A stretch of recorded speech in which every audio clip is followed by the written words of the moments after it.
جب کوئی شخص فوت ہو جاتا ہے تو اس کے اعمال کا سلسلہ ختم ہو جاتا ہے۔ جب آپ تھے تو آپ نماز بھی پڑھتے تھے اور آپ کے نامہ اعمال میں اس کا ثواب درج ہوتا تھا۔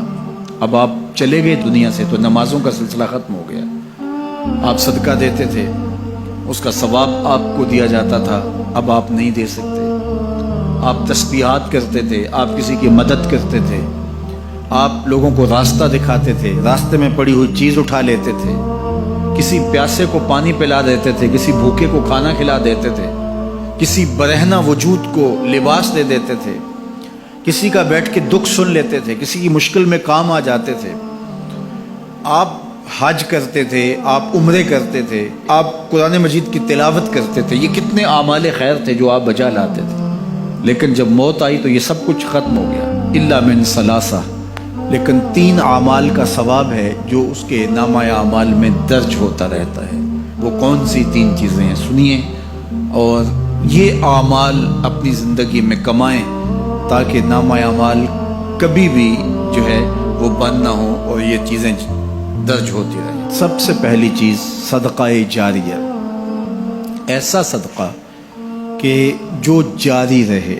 آپ نے مسجد تعمیر کروا دی، جب تک وہ مسجد موجود رہے گی اور لوگ اس مسجد کے اندر نماز پڑھتے رہیں گے، ان کی پیشانیاں سجدہ ریز ہوتی رہیں گی، تو نماز پڑھنے والوں کو تو ثواب ملتا ہی رہے گا، جنہوں نے مسجد تعمیر کروائی ان کے نامہ اعمال کے اندر بھی ثواب درج ہوتا رہے گا۔ صدقہ جاری، مدرسہ تعمیر کروا دیا، آپ نے کوئی ہاسپٹل بنوا دیا، آپ نے انسانی ضرورت کے لیے پانی کا کنواں کھدوا دیا، اور کوئی اور ایسی چیز کہ جو آپ کے بعد بھی جس کا فیض لوگوں تک پہنچتا رہے، وہ فیض رساں چیز جب تک موجود رہے گی اور اس کا فیض لوگوں تک پہنچتا رہے گا تو نامہ اعمال میں ثواب درج ہوتا رہے گا۔ دوسری بات، او علم ينتفع به، یا علم جس سے لوگوں کو نفع پہنچتا ہے۔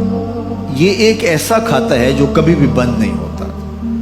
آج میں اگر حضور علیہ السلام کے فرامین آپ کے سامنے رکھ رہا ہوں اور آپ اس کو سن رہے ہیں، اور اللہ توفیق عمل بھی نصیب فرمائے، تو مجھے بتائیے، مجھے تو اس کا ثواب ہو ہی رہا ہے۔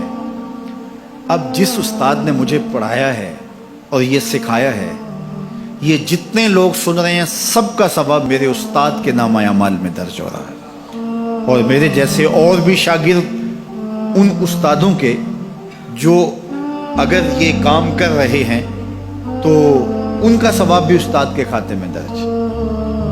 اب اس کا ثواب پھر ان کے استاد کے کھاتے میں درج، اور پھر ہمارے استادوں کے جتنے بھی ہم سبق تھے سب کا ثواب ان استادوں کے کھاتے میں درج، اور پھر ان کا ان کے کھاتے میں، اور یہ چلتے چلتے حضرت ابو ہریرہ کے کھاتے میں چلا گیا، اور پھر ان کا ثواب رسول کریم کے کھاتے میں گیا۔ اللہ اکبر۔ تو بات کر رہا تھا کہ اس طرح کھاتے بڑھتے چلے جاتے ہیں اور نامہ اعمال میں ثواب درج ہوتا چلا جاتا ہے۔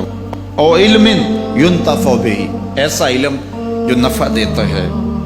او ولد صالح يدعو له، تیسری بات، صالح اولاد جو ماں باپ کے لیے دعا کرے، اور ماں باپ کے لیے جب دعاؤں کا سلسلہ اولاد کی جانب سے جاری رہتا ہے تو وہ صدقہ جاریہ ہوتا ہے۔ صالح اولاد ماں باپ کے لیے کبھی بھی دعا ترک نہیں کرتی۔ اولاد صالح تبھی ہوگی کہ وہ 5 گانا نمازی ہوگی، اور 5 گانا نمازی اولاد اہتمام سے دعا نہیں بھی کر پائے گی تو دن میں کتنی مرتبہ کہے گی، ربنا اغفر لی ولوالدی، اے اللہ مجھے بھی بخش دے، میرے ماں باپ کو بھی۔ ایک شخص کے 2 بیٹے ہیں، 3 بیٹیاں ہیں، 3 بیٹے ہیں، 4 بیٹی ہیں، اور وہ نمازی ہیں، اور روز کہتے ہیں ربنا اغفر لی ولوالدی۔